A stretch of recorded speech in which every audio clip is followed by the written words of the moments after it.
Hello and welcome to Landscape Photography World, the podcast for everyone passionate about landscape photography. I'm Grant Swinburne and I'll be your host on the show, talking to landscape photographers about their motivations, likes and dislikes. This podcast is sponsored by Syncback Pro, the professional photographer's tool to keep your images safe. How safe are your photographs? Or to put it this way, how would you feel if you permanently lost some or even all of them? The fact is, there are very real risks in storing your digital images on a hard drive, even if they're backed up to an external device. There's ransomware, hardware failure, file corruption, virus infection, and even accidental deletion or destruction. Syncback Pro makes this problem go away permanently. Syncback Pro is the professional photographer's tool to back up photographs, images, documents, and data files. Once set up, it keeps your files safe, quietly and reliably in the background. So if problems occur or disaster strikes, you'll have nothing to worry about. Your photographs will be safe. Which is why it's also the backup solution that I use myself for my own photographs. Take advantage of an exclusive 25% discount today by going to www.backup.sg. The software will never expire, meaning your photographs are safe forever. That's www.backup.sg. Give your photographs the protection they deserve. And now, on with the show.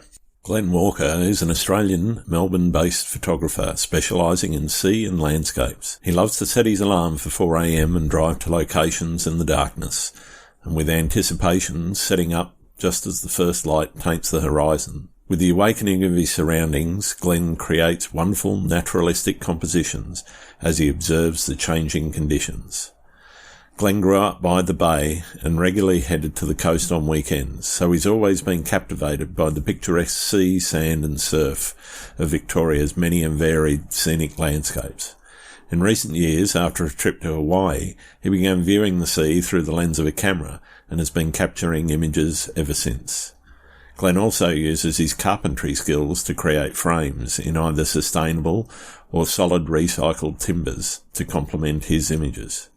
He aspires to capture the moment and movement of the ever-changing elements of nature, guided by nature's random tides, swell, water, wind, light, stone, timbers, foliage, and all of its captivating hues. We discuss his adventurous nature, the challenges of selling his prints at market stalls, how he creates his own frames, along with so much more. I hope you enjoy the show. Hi Glenn, welcome to Landscape Photography World. How are you going?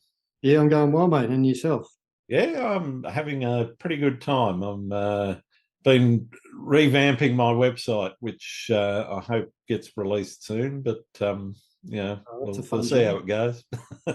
It's always something that needs something else done to it, isn't it? Absolutely, yeah. The tasks, I've got a very long list of things that I want to do, and very little time to do it because I keep doing podcasts with people. But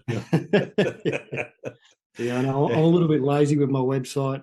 I really need to get on there and do a bit of extra work and get some more images on always. Yeah. Well, that's always my problem, is trying to keep it up to date with the latest stuff, because I keep going out taking new and better shots. Well, I think they're better anyway. Yeah, I'm sure they are, mate. All right. Well, why don't we start with where what's the Glenn Walker story? Where did you get started? How did photography come into your life? Well, I guess for me, it was probably back in about 2015, 2014. I started to experiment and was quite amazed at what iPhones could do. When I was on the coast, I do a lot of surfing, and I'd be down there with my phone after I've had a surf and sort of take shots of waves breaking on the shore. And I was just sort of excited about what I could do with an iPhone.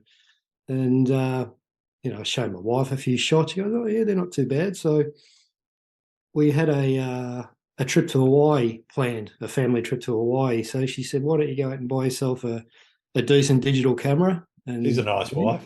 I know. I was quite impressed with that. Yeah.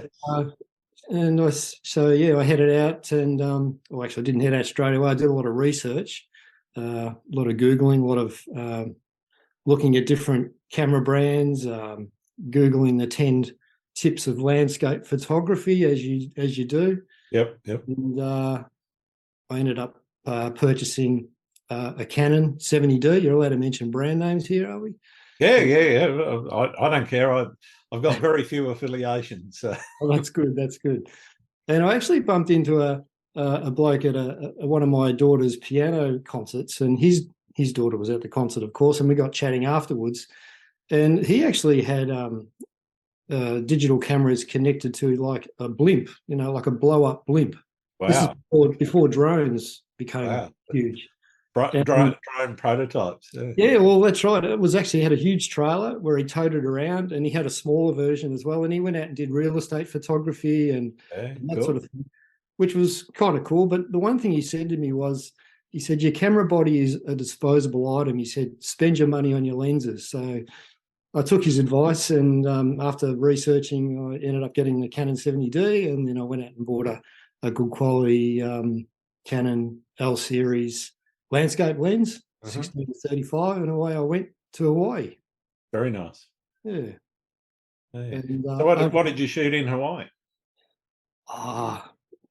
Just beautiful seascapes, palm trees, some family shots.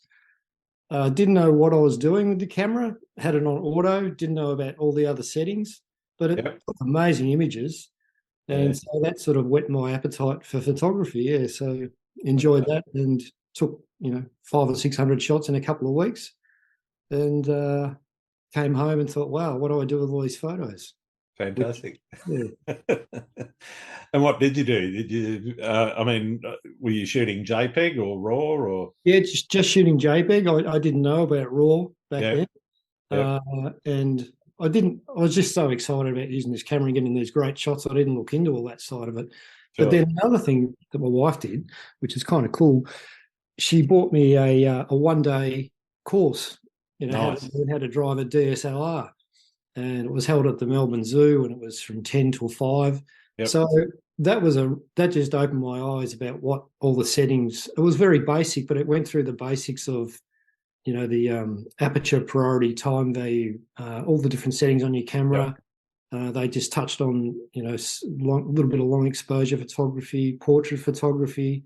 Nice. And that really sort of opened my eyes to what a camera can do. And that's when the fun really started, I think. Yeah.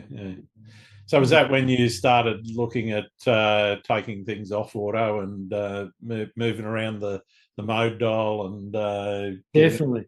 Into raw shooting and so forth? Or they wouldn't get into raw? Yeah, I was sort of a little bit later on I did, but I jumped on aperture priority and just tried to remember the things that I'd learnt on the course and put them into practice. And that's when I started getting some really cool shots with that setting.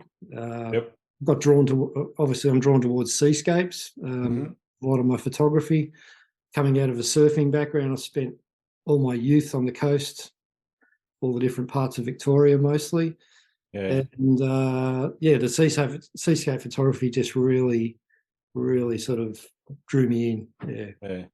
So what is it about the seascapes that gets your blood pumping? Well, back in the day, it was, getting down early, paddling out before the sun came up, going for a surf, that sort of thing. And just the wave action, the tides, the winds, the clouds, just all those different elements that just change the whole seascape, change the whole skyscape. And once I sort of got involved in the photography side of things, when I head down the coast with my board and my camera, I was taking my camera out more than my board. It just sort of drew me in and just grew from there. Yeah, nice. I guess what is it that sort of flicked the switch from I guess just doing photographing what you see to starting to get into that more conceptual artistic mode of photography, thinking about the composition and the tones and the colours and all that sort of thing. Where did that start for you? Well, I guess that started for me when I was first researching landscape photography. I came across different photographers online, and there's one particular photographer from the Bellarine Peninsula in Victoria, a lovely guy called Dean Cooper. So I saw his website, and he had some one-day workshops, come shoot with me workshops. So I thought, yeah, well, I'll go and learn from someone who takes great seascape images. Sure. So I went with Dean down the Gratian Road with 3 other photographers, and we spent the day shooting down around Lawn, down past Lawn towards Apollo Bay, down that area. And beautiful. That really sort of was great because, there's one photographer, four participants. You get some really good instruction. Yeah. So that was a one-day workshop I did with him, and then a few months later I did a 3-day workshop down at Wilson's Prom. Yep. That was the theme of that workshop was learning to see. So that was a proposition. And he's quite an interesting teacher, that he draws you through his process of teaching over a 3-day period, and he sort of teaches you one section and then he'll lead you to another. And if you want to work on other areas like aperture and timing and ISO, he teaches you everything you need to know. Brilliant. Yeah. That really helped me to get more into the seascapes. And then what happened after that? Oh gosh, about a year later, I did a 7-day workshop with him on the South Island of New Zealand as well. Nice. So each time I went, I just continued to learn more and more things about composition, about elements within a composition, about balance. Yep. And that really helped me to create images that were whatever you wanted to create, whether it was a simplistic, minimalistic image, or whether you wanted to have something with a lot of power with, emphasising wave action or wind action or whatever it was. Yeah, so, I learned a lot off Dean, and that was really good for me. That was over about a 3 or 4 year period. Yeah, nice. Did a workshop at King Island and one at Flinders Island, or just down in between Victoria and Tassie. And he tends to go to the more unvisited places, pretty quiet places where not many photographers go. Yeah. Secret spots that he keeps up his sleeve. I might have to hook up with him and do a podcast with him, but also go and spend some time with him with these secret spots. Yeah. Sounds fantastic. Definitely someone that would be interesting on your podcast. Definitely. Yeah. Thank you. What about your motivations? What makes you get up at ridiculous hours, which, if you're going to be a seascaper, there's no point getting out of bed at sunrise or being at the beach just on sunrise, because that's not the best light. Yeah. What is it that gets you out of bed and gets you thinking about a shot before you're actually getting there? Well, I think it's the adventure of the unknown, of what's going to happen, because you can always plan for things, but sometimes you're totally surprised and totally, I guess surprise is the right word, but also you could be looking one direction and turn around and there's a beautiful view behind you as well. Yeah. An example would be going out to shoot sunrise and you're waiting for the sun, just to peep over the horizon, and you turn around behind you and then the moon's setting behind you, and I didn't even plan for that. So nice. You just be surprised by different things. I just want to get shots that just draw the viewer into the image, and they often say, "Oh, how did you get that image?" I sell a lot of my images at a local market down here in Melbourne. It's St Kilda Esplanade Market. It's a maker's market. So I'm constantly explaining to people, how did you get that shot? Is it a painting? Some are on paper, some are on canvas. And I just love people to see these images and wonder how it was taken and feel like they're drawn into the image. I think that's important. Yeah, definitely. I think that's a real challenge for a lot of photography, is to get that engagement where people are drawn in and they're looking into that scene, feeling like they're there. And for me, that's kind of what I try to do with a lot of my photography as well, is get that feeling for people that they're actually standing there looking and seeing the same thing that I saw. Yeah, and some images tell a story. Some do. Yeah.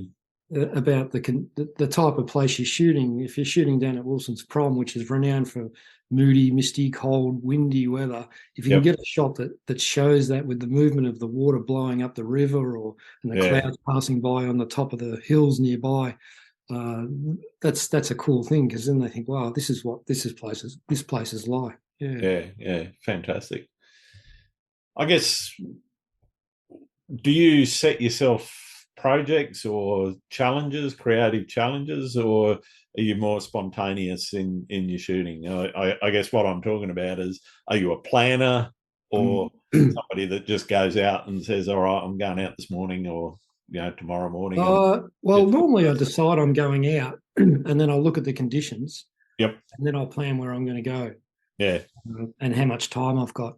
I also like to try and get, like you said, I always get to a place at least an hour before sunrise, depending on what's going on with the sky, and start setting up a composition or seeing what's going on with the light, and then work from there.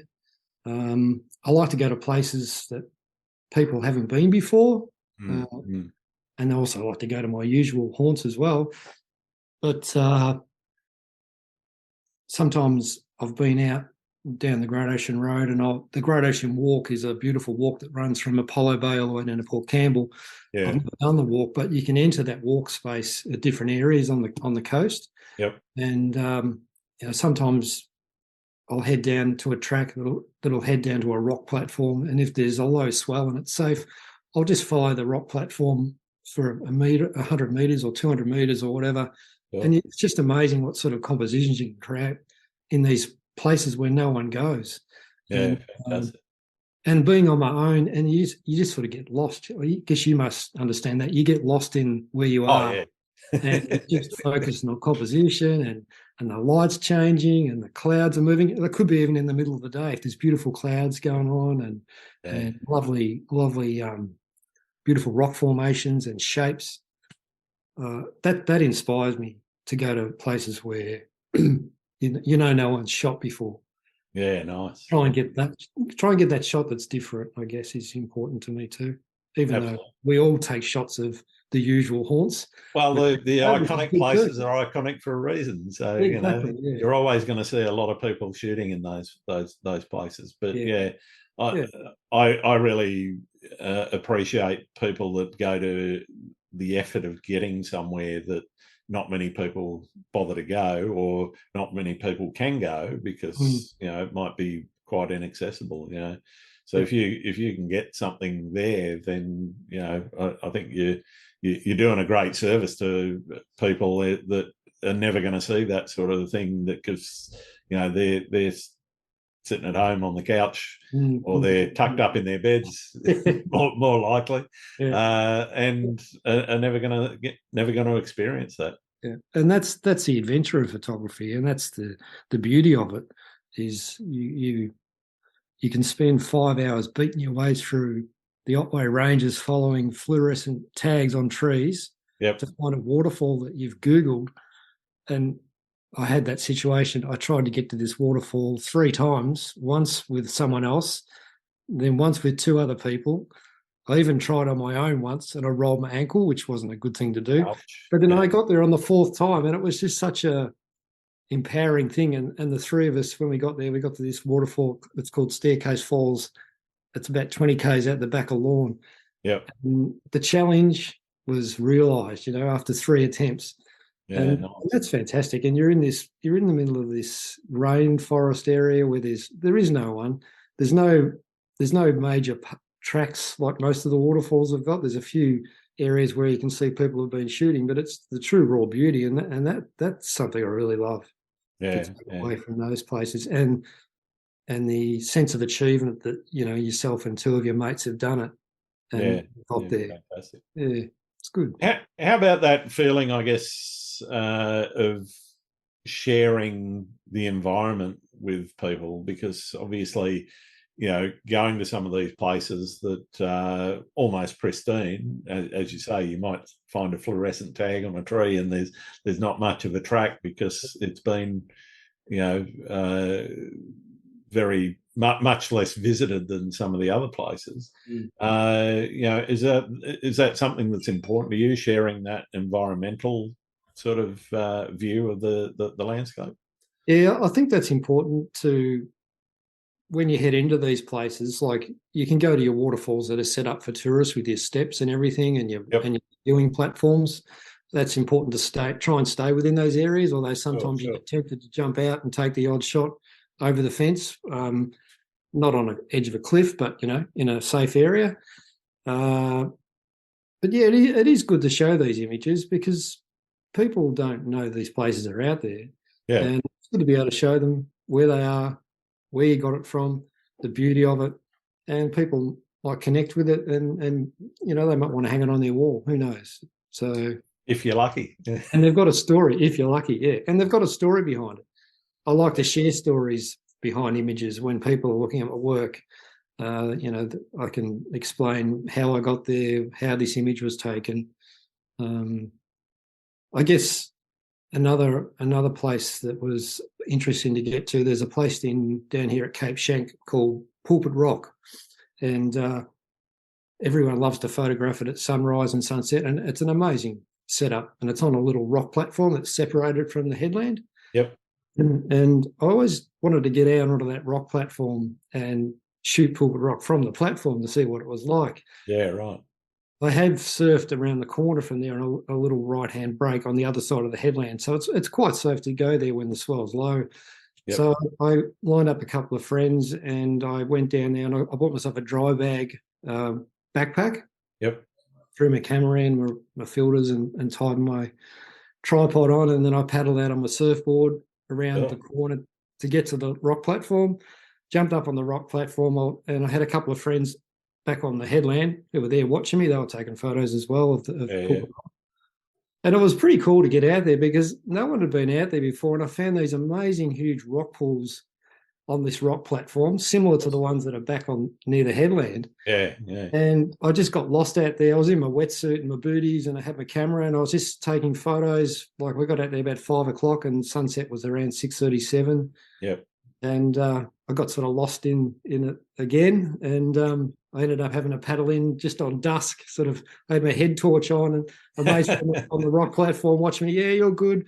So I'm paddling in, and it's all a bit kelpy, in the dark. So yeah, fantastic. That was pretty exciting, and I got some beautiful images that you would never get unless you just took literally no one else has ever seen. I didn't do it with huge waves. It was a really low swell, it was low tide, it was safe to do so cracking. It turned out to be a great little shoot. How would you describe your style? I pretty much always try and do long exposure photography, but from 3 minutes down to 0.5 of a second. That sort of thing. I just love capturing wave movement or lack of wave movement, cloud movement. Yeah, I think most of my work has got some sort of length of time that I open the shutter more than just a short amount of time. If you ask me to go and shoot birds flying past, I would have no idea what setting to put the camera on. It's definitely not one of my things, but I really admire how people do that. Absolutely. I shoot with, he does that. He's got a big long lens and he sets his camera up and it's like a big gun. He shoots it and he gets some incredible images of birds, but that's just not me. I'm not into portrait photography. I know nothing about it. I know nothing about lighting, all that sort of thing. Yep. So I'm just love capturing nature, capturing what it does, what it surprises you with, and and continually keep learning how to do that. Fantastic. How do you define success with your photography? I guess for me, because I sort of quit my full-time job back in 2019 and started getting my work printed and decided to start selling it. I didn't have a website back then. I thought I'll do the markets on the Mornington Peninsula. Sure. So I started doing that, and it didn't have a lot of success in selling many images. Yeah, you have grand ideas about how it's all going to work out. Yeah. You're going to make millions. And then COVID came along. Yeah, so once COVID came along, I sort of that sort of all stopped and the markets closed down. And so I started working on editing. Yep. So now this time my daughter bought me an editing session with a local photographer. Nice. Yep. So I didn't know a lot about editing on Lightroom and Photoshop and those sort of things. So I went and did some editing with a chap called Ben Erickson on the Mornington Peninsula. So that sort of created another passion for me because I wasn't really doing a lot with my shots. I was doing a bit of editing on a Canon system that came with my camera. Oh yeah, yeah.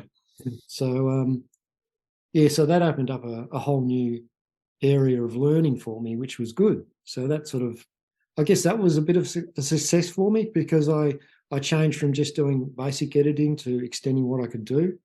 And then I learnt through Ben how to get images print ready for printing, which was really good. Learning how to get the sizes correct, adding borders, all those sort of things you need when you want to print your images and get them framed and sell them at markets or wherever you want to sell them, I guess, online.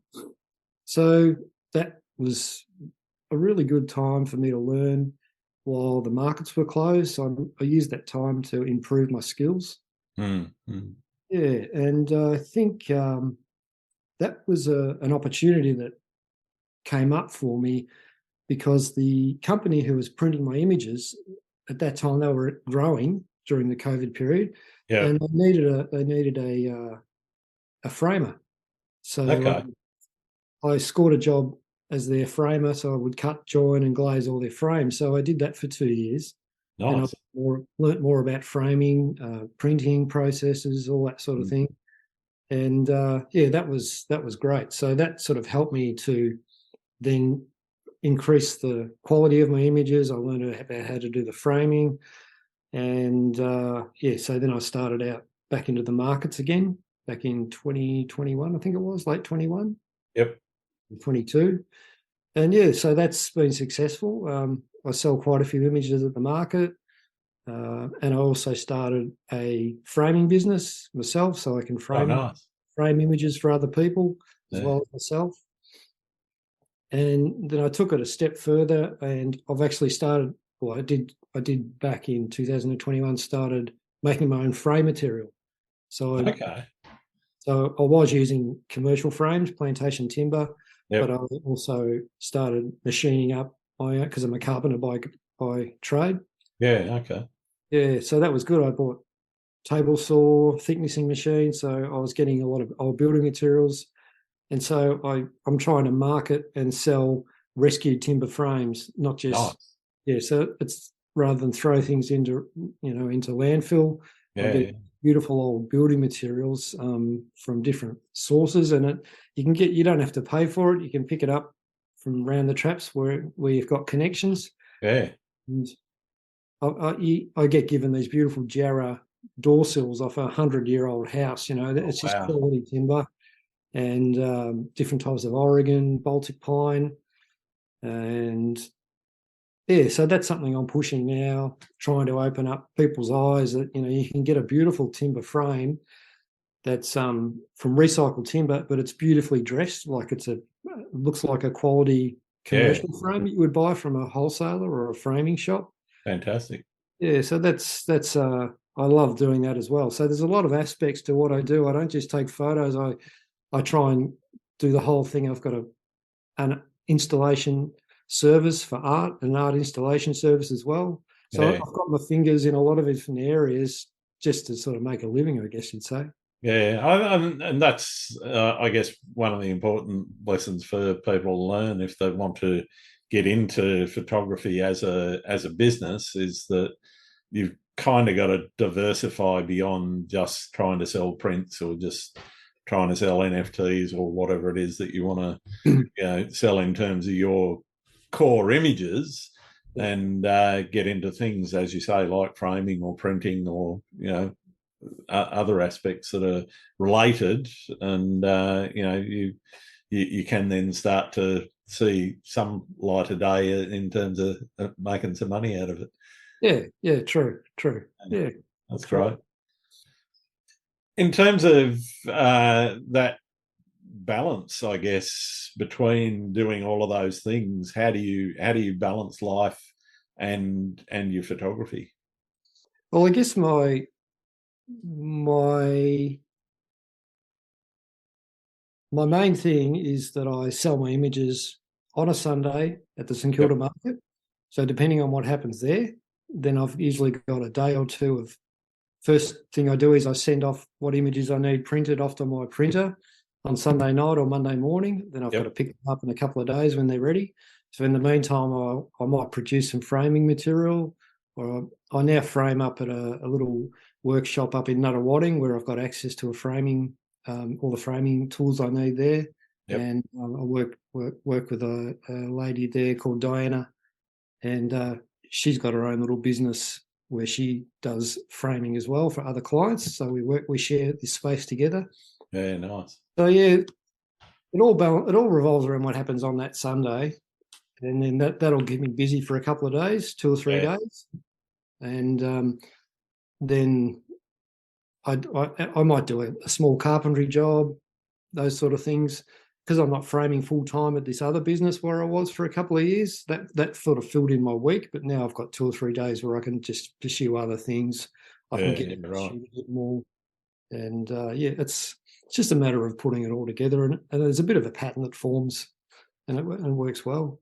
Yeah, yeah. I think that's another important thing is that rhythm or pattern, as you called it, of things. You've got a regular stake in the ground that you've got to kind of meet things for. So everything sort of revolves around doing that. It Yeah, does make a big difference to how you operate. yeah. And there's also other things that I've got planned for the future. I'm not always going to do a Sunday market for the rest of my life. I might want to step out and there's big markets that are set up for a 3 or 4 day period, and you can Yeah, go right. to different places. So Yep. there's one I'm looking at going to in Adelaide in November.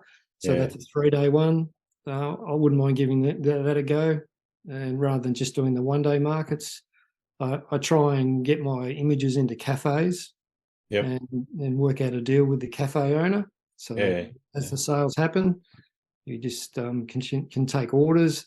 That sort of thing can work well depending on what the vibe in the cafe is like, and Cool. how uh, how keen the owner of the cafe is to spruik your work. Yeah. Yeah. And have nice pictures on his walls. Yeah. Exactly, that's right. Well, that's fantastic. I know a few photographers that do that, and it can work really well. Yeah. Lots of Absolutely. ideas, but you've got to continually be thinking, okay, what am I going to try next? What am I going to do next? What am I Yeah. going to learn next? Yeah. Yeah. There's Definitely. always something new to learn, which is the beauty of photography and everything else that goes around it. Definitely. Speaking of learning, how do you price your work? Do you do a cost plus model, or do you not have a model at all, and you just sort of Well, yeah, that's put a a sticker on tricky it and one. say that's the price? That's a tricky one because because I'm not a world famous photographer, you can't charge what you like, but it all Yeah. depends on what your overheads are. See, I do everything. I do all my machining at home. I work at another framing shop, which doesn't cost me anything as far as Yep. Yep. overheads. So my costs are low. And I just want my images to be out there. So um, I don't charge huge amounts of money for my images. Maybe one day I might be able to, but at this stage, I'm happy to get my work out there. But my costs are based on what the materials cost me. If I'm Yeah. using Right. commercial frames, then I've got you've got your acrylic, you've got your foam core, you've got your commercial frames, your hanging system. So that all Yep. comes into it. Yep. And then, what's the cost of going out and shooting sunrise and getting a perfect shot? You Yeah. know, This is it. you charge for Particularly when that? you love it. Exactly, yeah. So, that's my passion. So I'm happy for people to share in my images that I've captured when I'm out enjoying Yeah. life. So that's a good thing. And I think, my website prices are different to my market prices. Yeah. Right. I've learned at markets you need to have products from $25 up to $500 and everywhere in between. You Yeah. can't just go in with 3 images at $900 each and expect to sell all of them No. or one of them.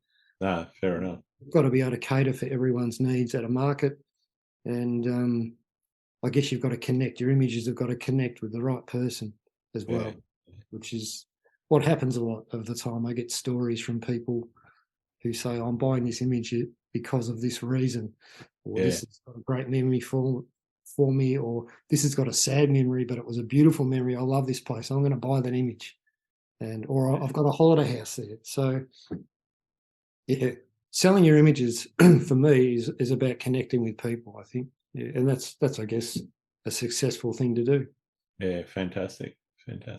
In terms of where you like to shoot, obviously you mentioned a few hotspots, the Wilson's Prom and the Bellarine and Great Ocean Road and so forth. What's your favourite area to get stuck into? I think my favourite area is probably down the Great Ocean Road, but because of the accessibility, it's a couple of hours drive, 2.5 hours drive. Yep. I don't get down there as often as I'd like, but for accessibility, I think the Mornington Peninsula is probably good for me. That's only a half-hour trip, and I can get down there, pretty quickly and enjoy what's down there. Yeah, fantastic. We've got Phillip Island nearby as well, which is really, really nice spot to shoot. And it's there's other places sort of further afield that I'd like to get to occasionally, but it's just a matter of setting up the time to do it.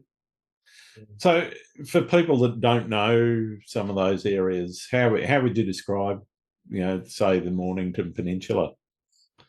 Well, I guess the Mornington Peninsula is made up of one side you've got the ocean and Bass Strait, I guess you call it, or the Southern Ocean, Bass Strait probably.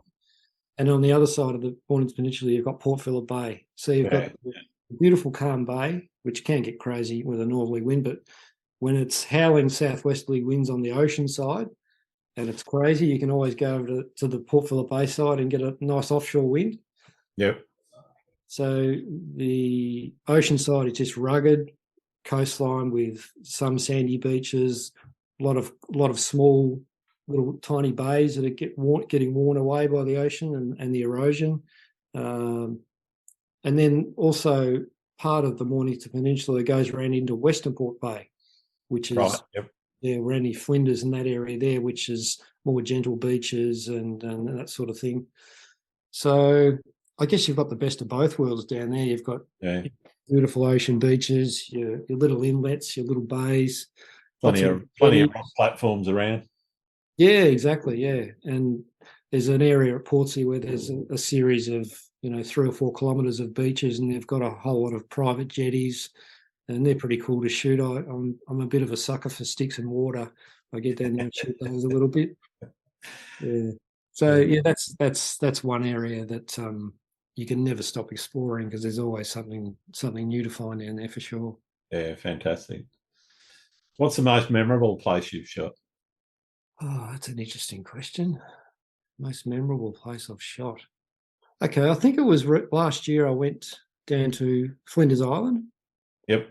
On a workshop with Dean, as I mentioned before. And Flinders Island, I think it's only got a population of a couple of hundred people, and it's a huge island. So there's just you don't see anyone. Yeah. You see a lot of wallabies. That's about it. And there's only 2 small towns at either end of the island, a small airport, and the raw beauty of that place. It's just amazing. It's some people say it's like King Island on steroids because King Island's sort of further across, but it's also like Wilson's Prom on steroids. There's so much beautiful rock formations, colours, little inlets, bays. So I spent 5 days down there last year, and that's a place that I'd love to go back. It was just incredible places. You pull up at these beaches and these bays, and there's just boulders poking out of the water everywhere and lying on their side, and you just think, wow, this is just amazing. It was so good. And as I said, Dean runs workshops down there, and I don't know many others. There are probably others that do, but the good old Flinders Island would be one to go back to again, definitely. Yeah, fair enough. Yeah. Have you had any horror stories in your photography career yet? Horror stories. Oh, you mean like dropping a lens or something? Or Well, that's one horror story. yeah, I had my lens fall off once. I was up in Broome a couple of years ago, and I'm not sure how I didn't put it on correctly, but the lens fell off my camera and sort of split the. It was on my 24 to 105, and it split the little casing around it, but it still Ouch. works. Yeah, Fortunately, unless you put a 10 stop in your filter and it pops open the casing a little bit, and it lets a tiny bit of light in. So yeah, yeah, yeah, that was. I've never got around to getting it fixed because I can still use it, but not with a 10 stop in it. So yeah. yeah, Okay. that was a bit of a disaster. Nasty. No, other than that, I haven't dropped the camera in the water or been drenched or drowned or Yeah, anything like that. I've grown up on the coast and grown up surfing, so I'm just so used to rambling around on rock platforms and just watching the surf, waiting a good 5 or 10 minutes just to see what the ocean's doing and see if any sets come through. yep. Um, yeah, so I don't really go anywhere where I'm going to be up over my head in water Yeah, yeah. without that badly yet. I've stood in the wrong place a few times and drenched a camera largely from having it too close to the waves, or Yeah, yeah. stood with my back to a wall that then sort of had a wave come up and over the back of me and Oh no. Yeah, drenched me. yeah. Yeah, aside, Yeah, but that's part of the fun, if you can come out and tell the story, that's a good thing. absolutely. Yeah. Exciting. Yeah. I've never had anything really sketchy though, where I've fallen in the water or anything like that. Though. Yeah, yeah, Yeah. yeah. I guess when I did my ankle that time when it's pretty silly. I shouldn't have gone by myself, but I had to get the shot. I just put my foot through a rotten log and just Oh, rolled yeah. and Ouch. used my tripod as a little crutch to get me. I had to walk a couple of k's back up an old fire track once I got back there, and Oh, I didn't take blimey. the shoe off till I got home, and it was quite large, and I ended up chipping my talus bone and had to wear a moon boot for a while. Oh, ouch. That's probably the worst thing that's happened to me. But if that's the worst thing, then I'm not doing too bad. Yeah, no, you're doing all right. What have you learned about the world through photography? Oh, what have I learned about the world through photography? Just how you just can't take it for granted what's going to happen. Yep. That you're always going to be surprised, and yeah, I think that's the thing. The surprising nature of what goes on out there that not many people see because they're not out there analysing it or looking at it through a lens. Sure. Sure. And yeah, just how you're always astounded by something else that you didn't think would happen. How did I capture that? I'd experiment with ICM images, intentional camera movement, and I Yep. didn't know anything about it. But I thought, look, I'll give it a crack, and I googled how to do it and set your timer, and away you go. And I was blown away by what I found in those sort of shots. Yeah. And it's just incredible what a lens can pick up, at the right time, at the right moment, and you just capture something that may never happen again. Yeah. Yeah. That's the beauty of what I found through photography, that there's always something new, there's always something challenging, there's always something beautiful. Sometimes it's not always there, and then the light will change, and then it's there. Yeah. And that's the incredible thing that I've found about photography and what I've learned about nature, I guess. Yeah. The number of times I've been out on a grey morning and thinking, I'm going to get skunked here and there's not going to be any light. And then you just get this little break in the cloud and ray of sunshine comes through and Yeah, and there's your shot. And there's your a shot. ray of sunshine will shine down right in line with your jetty that you're shooting. You go, wow, how did that happen? It's just amazing. A lot of times it won't do that. Oh, definitely 99 times out of 100 it won't. But that one time you were there, and if you're not out there, then you're not going to get it. So exactly. That's the cool thing about commitment and making the effort to get out there. Yeah, absolutely. fun. Are there any particular things other than going to places that a lot of people don't go? Is there anything that you might be doing that you think might be a bit different to others? And if so, why do you do them? Different to others. That's something I try and always do, is get a shot that is different that I haven't before. I think that's one of my main goals these days, because you go to a lot of places and you take a lot of the similar shots, and and you think, oh gosh, I've been in this place 10 times, but one time you go there, the light might do something, the clouds might be doing something, Yep. and you get that shot that you have never got before. Yeah. It might be something that you haven't seen before as well. And yeah, I think that's how I try and be different to other people, but it doesn't always happen because there's a lot of seascape photographers out there. There's a lot of people that do what we do, and to have a point of difference is difficult. But it's a challenge, and it's something that you just want to keep on doing. Yeah, I think for me it's about trying as we said before, trying to get that feeling and convey that feeling of being there. That's kind of the point of difference I look for in my photography is unless I'm there with 20 other photographers, which is rare. Rare for me anyway. Yeah. You're pretty much the only person stood there taking that shot at that time. So that particular sunrise and that particular wave action that's going on, the tide and all those different things. If you go at the same sort of tide height, every couple of months or so, when the tides are about the same and the conditions are always going to be different. So to me, it's being able to find that unique scene that not saying it can never be replicated, but it's hard to replicate. Yeah, and there's so many variations too. You could be out there shooting and some sort of cloud just comes by and just, I don't know, balances an image with your subject, whatever your subject might be.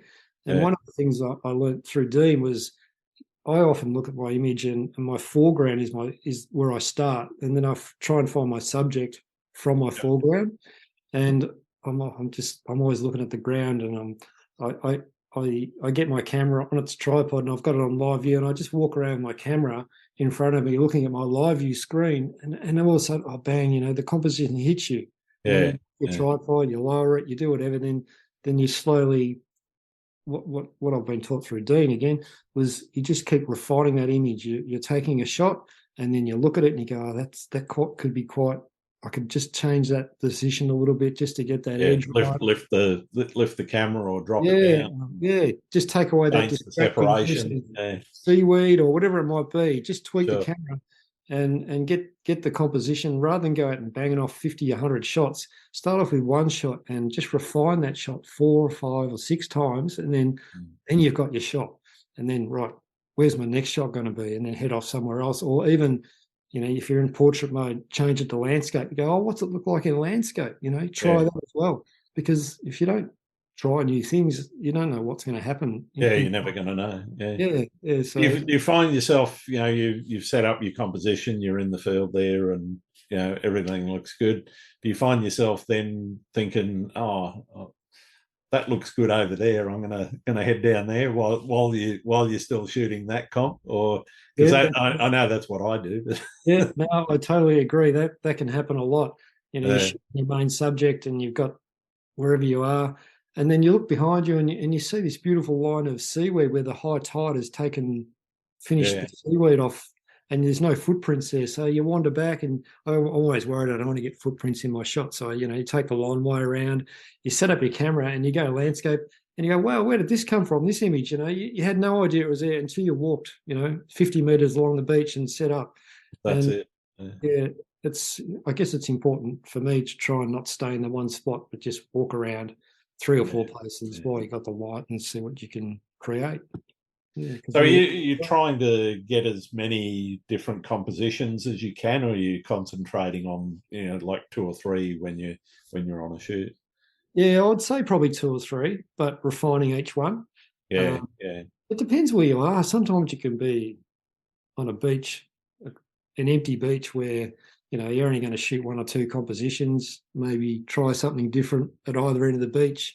Yeah. But if you're in an area where there's a whole bunch of little inlets of rock platforms and different little coves, I'll just wander for an hour or 2 and just see what I can find. And if I've got 4 hours, I'll stay there for 4 hours if the light's right. But as soon as the sun comes up and, you you might head off. It's coffee time, you know. Yeah.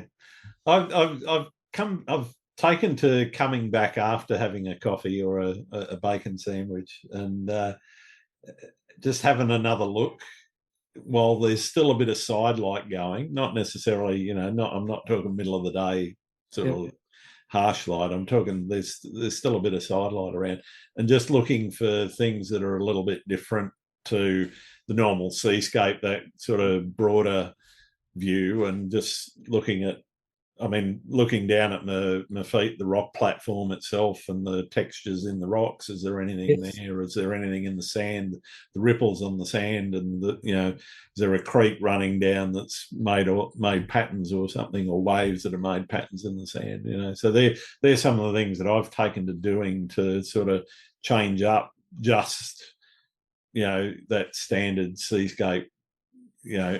Here's a nice shot, here's a nice foreground, here's a nice wave breaking with the action and a nice sunrise. Yeah, no, that's great, because sometimes you do look down and see these things. Oh, absolutely. Yeah. And when you're looking for a foreground, you're looking for shapes and textures and angles and things. And I have noticed some of your shots lately. Yeah, you have been doing a few of those shots of different patterns and things like that in the rocks, which is really beautiful stuff too. It doesn't have to be the whole scene; it can be part of the scene. No, that's it. Getting focused down on one or two, square meters, as opposed to trying to take something that's a couple of hundred kilometers wide. Yeah, exactly. Yeah. There's beauty everywhere, mate, isn't there? Absolutely. I guess you've been out into the field, you've taken your shots. Are you straight into editing, or are you one that leaves it? Not always. I've still got some shots I took last week that I haven't edited, only because I've been doing other things. But I used to get right into it, like straight away that when I got home. But I tend to just sort of jump on when I've got some spare time and go through the shots and pick two or three and work on them and then leave them for a while, brood over them for a while, then go back and if it's something I really love, I'll work on it longer and try different things. I try and get my images sort of 80 to 90% in camera, then try not to have to do too much afterwards. Yep. But sometimes an image warrants you to spend a bit more time on it, just to bring out what you want the story you might want to tell, or the beauty that you saw that morning. Sure. So editing's fun, and sometimes I can get a bit slack on it, and just leave them in the camera for a week or two, and then have a go at them later on. Think, I don't remember taking that shot, so that's a good thing. Well, I never leave them on the camera personally. I always get them off.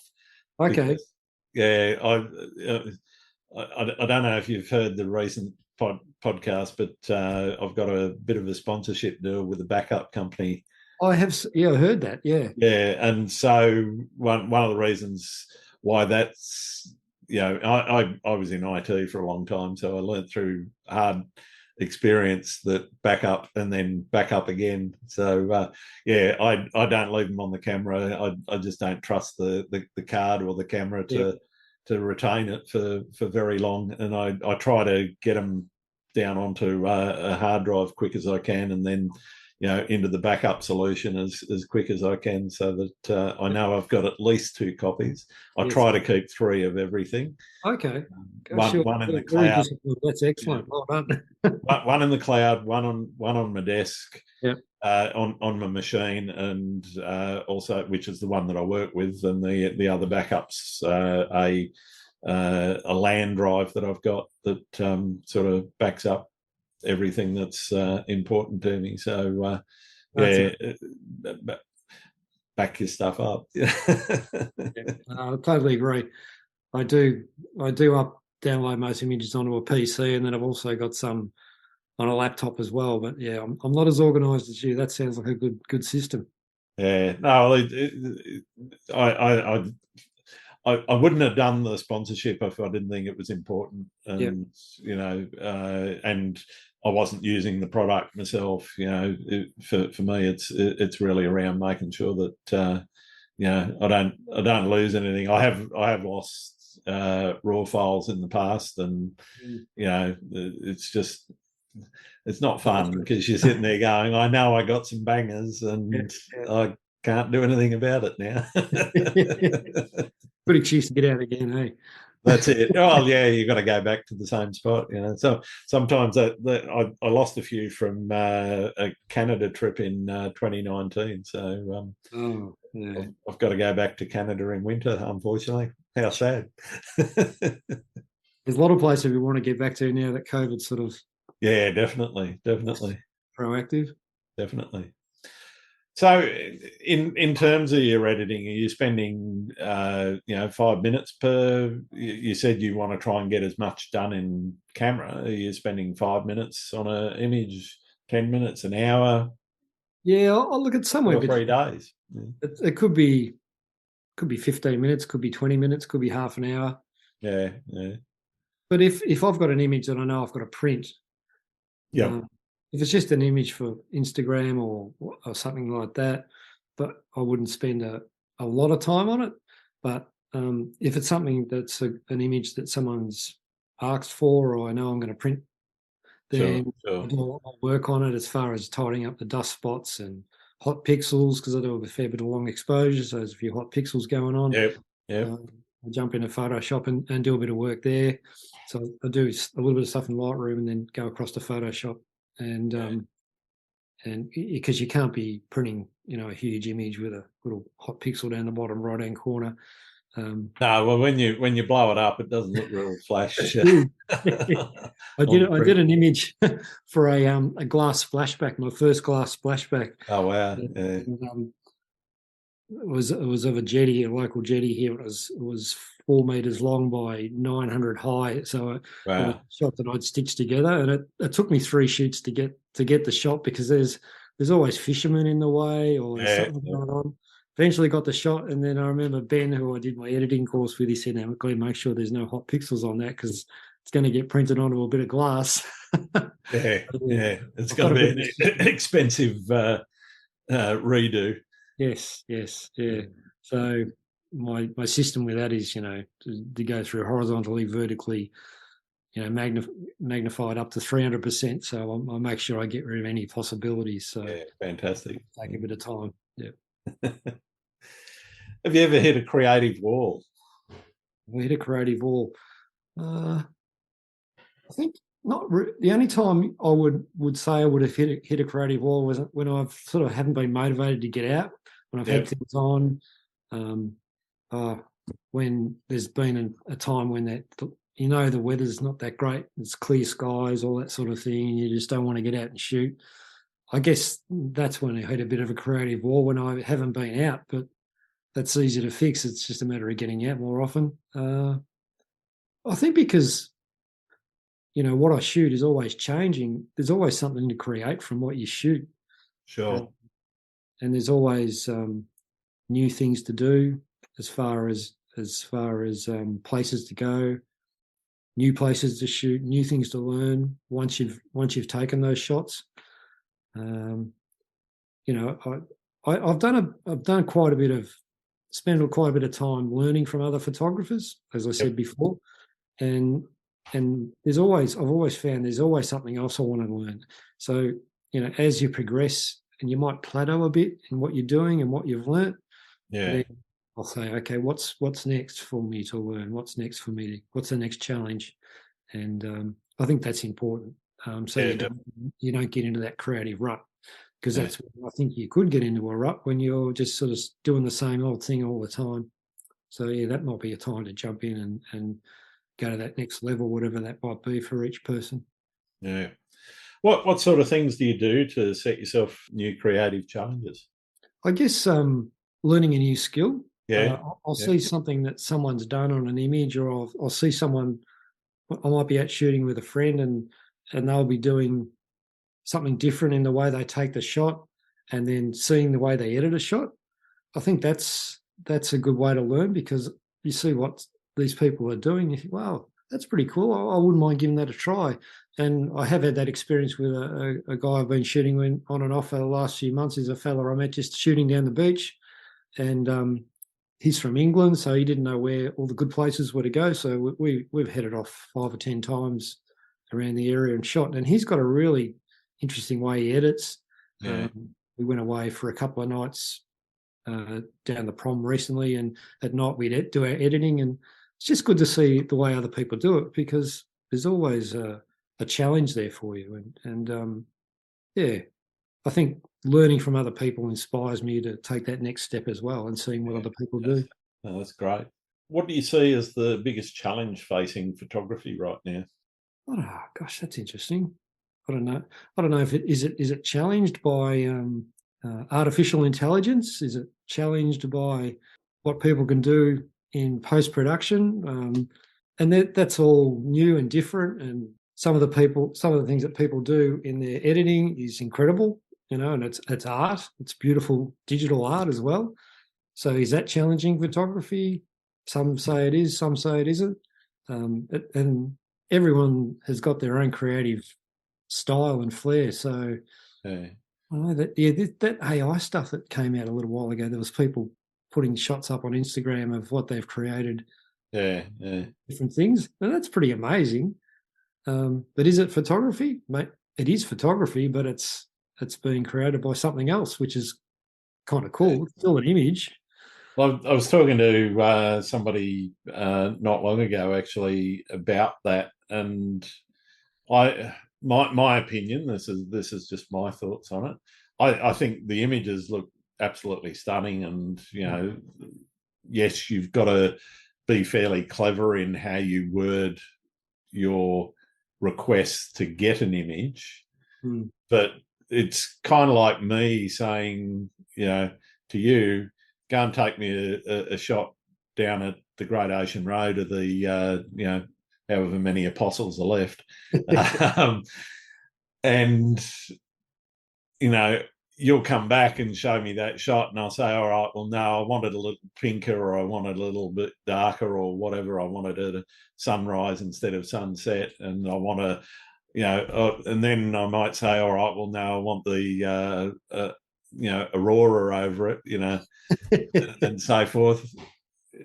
But it's not me doing it, it's you doing it. And it's kind of like, that machine is the thing that's doing it, and it's really the skill of the programmers that taught the program or built the program to, go through the heuristics of all of these other images that it's been trained on to deliver an image which is not, it's not that it's not real or anything, but it's not that person's image other than they've asked for it.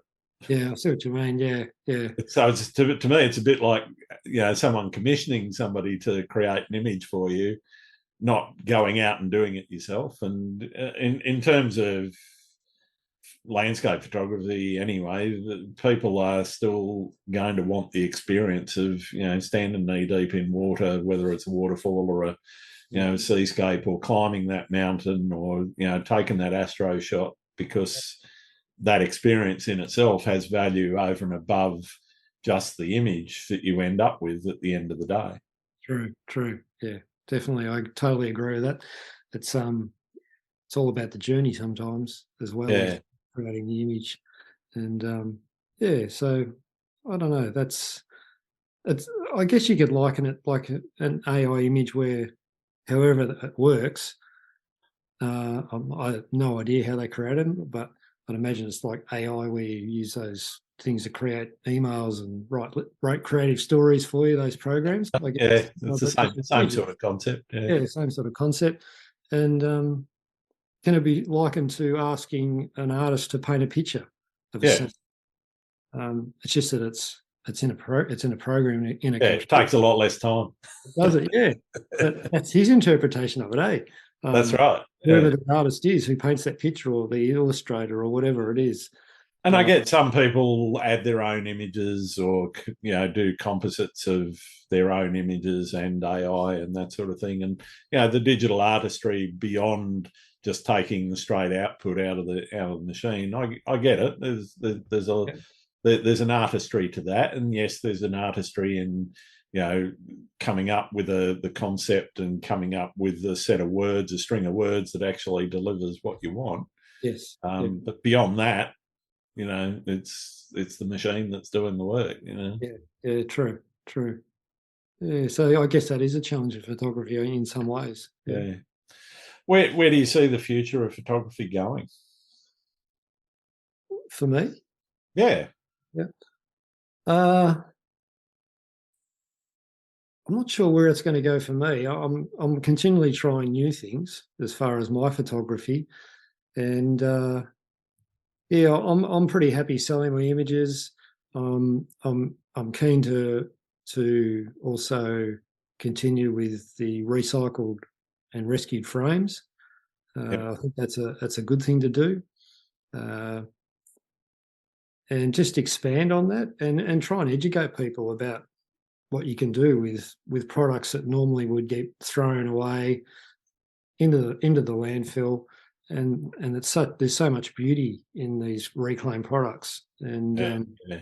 I think that's something that interests me. And uh, I've also recently started doing ones, what's called a live edge frame, where for some reason I came across some timber that was cut into a certain shape, but it still had the bark on it, like a Okay.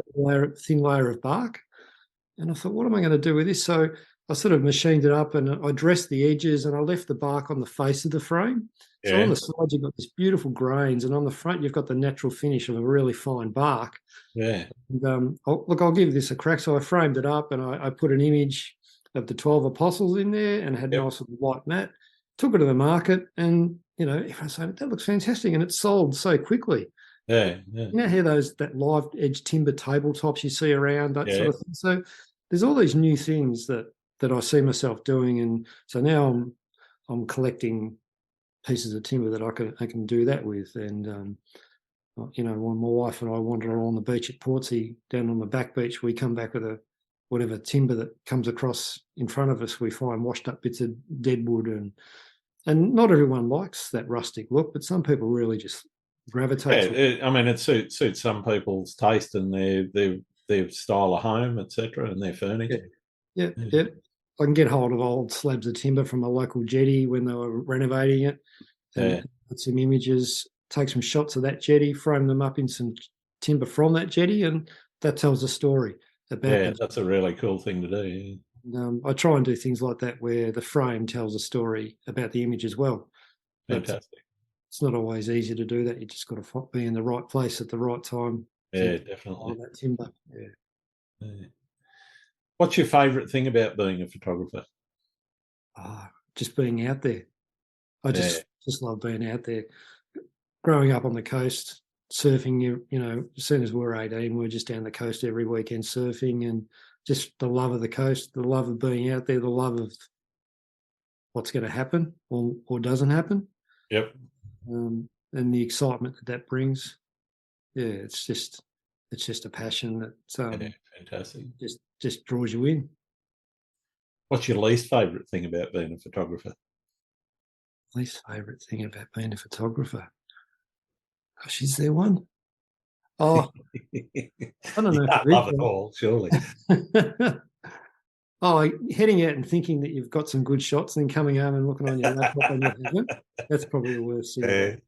Yeah. I really nailed a couple of shots today on your on your viewfinder or on your on the back of your camera, and then you get home and no, no, no, no. And then but the beauty of that, the other side of the coin is that you go out and you just don't think you've got any decent shots, and you come back when you think, wow, how Yeah, did I come do back that? and you got a banger. Yeah, that's Yeah, it. yeah. Yeah, So it works both ways, I guess. fantastic. Have you got any tips for somebody who's just starting out in landscape photography? Oh, well, I guess what I did was I just Googled landscape photography, and like I said before, you come up with those 10 tips, and those 10 tips vary depending on where you go. Sure. The tips: get out early, stay out late, Yep. um, go overnight if you can, if you want to do some astro shooting. Yeah. And go back repeatedly. Yeah, yeah. Learn how to look at these apps and work out when the core of the Milky Way is going to rise, Yeah. and and and that's a skill in itself, working out where that's going to happen, and over what subject you want it to happen, whether it's horizontal. Definitely. Yeah. I guess it's just getting out there, and the more you're out there, the more you learn. Try and hang out with some other photographers and learn from them, because everyone's got a different story and a different way of looking at it. That's one thing I've found was good with Instagram, when I met some really great photographers through Instagram, which I've shot with over the last few years, and it's a great community to hang out with, because everyone's, you might be shooting with a CEO of a company or a Yep. or a commercial photographer who does it on the weekends for relaxation. I met a guy through Instagram who was a commercial photographer. I didn't even know the guy. We decided to meet up at Portsea Back Beach. We're going to ride our bikes into the national park because you can't get in before sunrise because it's blocked off vehicles. So I met this guy who I'd never met before, and we jumped on our bikes and rode in and got some great shots. And he said, "Oh, I'm a commercial photographer." I thought, how lucky am I to meet up with someone who knows about photography? And he taught me a lot about photography. He was Fantastic. a lovely guy, and I enjoyed meeting up with him. And you just bump into other photographers down the beach. So yeah, try and hang out with other people, and everyone loves to share their knowledge and share their passion. Totally. Yeah. Which is good. Well, thank you for sharing some of yours. Are there any photographers out there, other than Dean Cooper, obviously, that you think I should be talking to? Well, I mentioned Ben Erickson before. Yep. He's a photographer from the Mornington Peninsula and very, very experienced photographer. He's a lovely guy. He's a fun guy, and I think he'd be someone that you'd be interested in interviewing. You'd get a lot of great stories from Ben, and his knowledge is extensive as well. Yeah, fantastic. Thanks for that. Me too. Yeah. Well, I got my last question, and if you've listened to any of my podcasts, you'll know what I'm about to ask. And for a lot of people, it's really important issue that we've got to try and get to the bottom of. Do you like pineapple on pizza? Oh, look, I occasionally I'll have it, but not too often. Yeah. I'm a Capricosa man myself. Fair enough. Yeah, no, that's a good pizza. I like the Capricosa, especially the anchovies. Yeah. All right. Well, thank you very much for taking some time to let us into your world, Glenn. It's been wonderful getting to know you a little bit better. That's been where can people find your work? Where can people find my work? Yeah. On my website, glenwalkerphotography.com, yep. and come down to the St Kilda market on Sundays, and you'll be able to say good day. I'd love you to drop in and say hi. Fantastic. Thanks very much. Thanks, Grant. Thanks again for listening to Landscape Photography World. I hope you enjoyed the show, and keep listening because I'll be joined by some great guests in upcoming episodes. You can find my work in this podcast at grantswinburnephotography.com. I'm also on Vero, Twitter, YouTube, Instagram, and Facebook. I'm Grant Swinburne. Hope to see you out shooting soon.